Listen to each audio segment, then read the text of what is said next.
La parole est à Monsieur Jean-Yves Lecomte pour le groupe socialiste et républicain. Il a 10 minutes.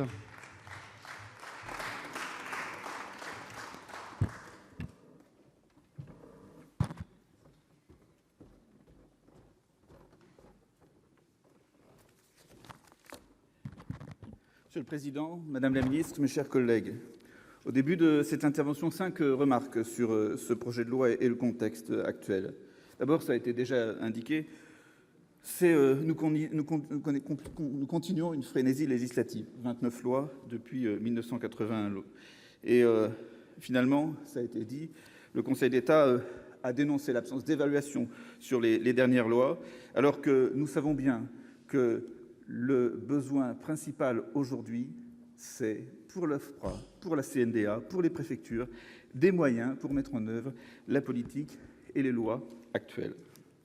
Deuxièmement, l'amalgame, car nous parlons à la fois d'asile, qui en France est constitutif de notre identité depuis 1793. Le peuple français donne l'asile aux étrangers bannis de leur patrie pour cause de la liberté et la refuse aux tyrans. C'est aussi inscrit dans la Convention de Genève de 1951, et cela constitue pour la France un engagement qui tirait les conséquences des drames de la Seconde Guerre mondiale. Voilà, et face à cette politique, à ce droit d'asile, nous avons dans le même texte la gestion de l'immigration, ce qui nous empêche de travailler tranquillement sur l'attractivité de notre pays pour attirer les talents, les étudiants, et pour travailler correctement sur les questions d'intégration, où le texte marquera un recul.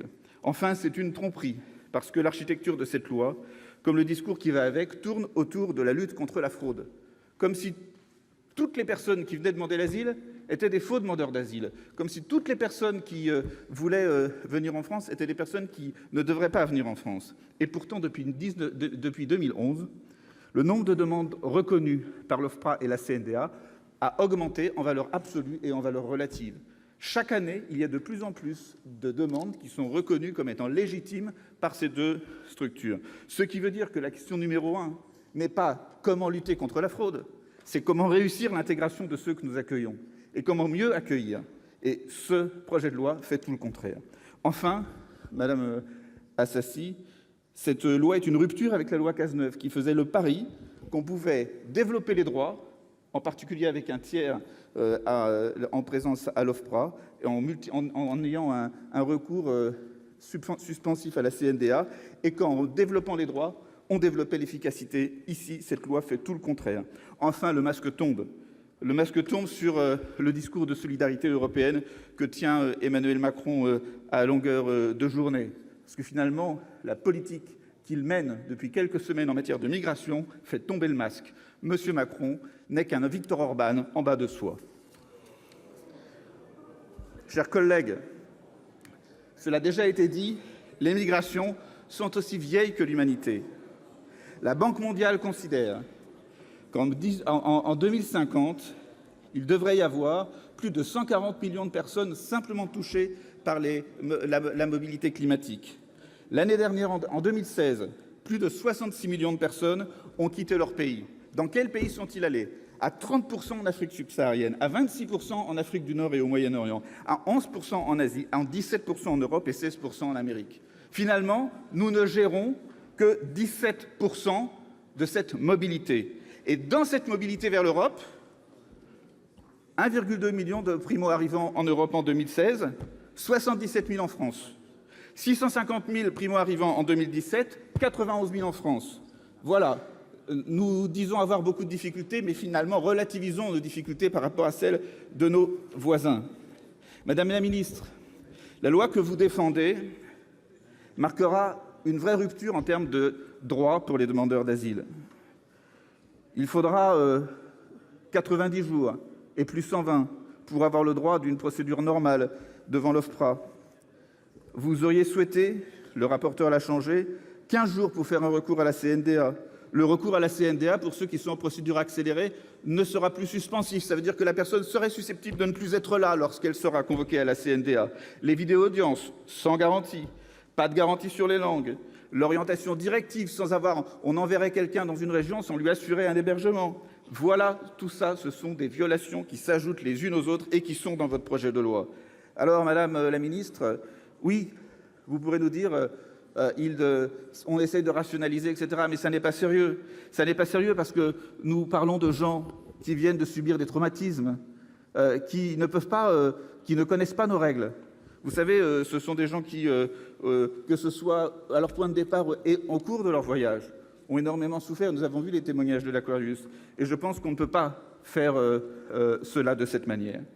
La rétention de 45 à 90 jours en centre de rétention participe de cette politique d'affichage. Mais je voudrais saluer le rapporteur qui a effectivement revu quelques dispositions de ce projet de loi. Je pense au recours à la CNDA qui restera à 30 jours, les 5 jours maximum en centre de rétention pour les enfants. Nous combattrons cette mesure qui permet encore aux enfants d'être en centre de rétention, mais nous préférons cela à 90 jours. Et l'orientation directive, vous avez rétabli l'hébergement directif et nous vous saluons pour cela. Mais il y a aussi finalement les réflexes habituels de la majorité sénatoriale, la politique de quotas, les OQTF automatiques après une décision négative de la CNDA, la suppression de l'aide médicale d'État, la liaison entre les laissez-passer consulaires et les délivrances de visas dans les pays, qui sont nos partenaires. Le groupe socialiste s'opposera à tout cela. Nous défendrons l'abrogation du délit de solidarité en réécrivant le délit d'exploitation de la misère humaine. Nous proposerons la création d'un délit d'entrave au droit d'asile, car il doit y avoir une tolérance zéro pour les milices privées qui s'approprient la défense ou la pseudo-défense et l'interdiction du territoire pour des personnes en besoin de protection. Nous défendrons un usage solidaire des dispositions actuelles de Dublin pour que l'ensemble des personnes qui n'ont pas fait de demande d'asile préalablement puissent la faire en France. Nous défendrons une protection de l'enfant plus efficace en interdisant l'enfermement des enfants. Enfin, nous défendrons un droit à l'autonomie des demandeurs d'asile en affirmant un droit à la formation linguistique et au travail dès que la directive européenne le permet.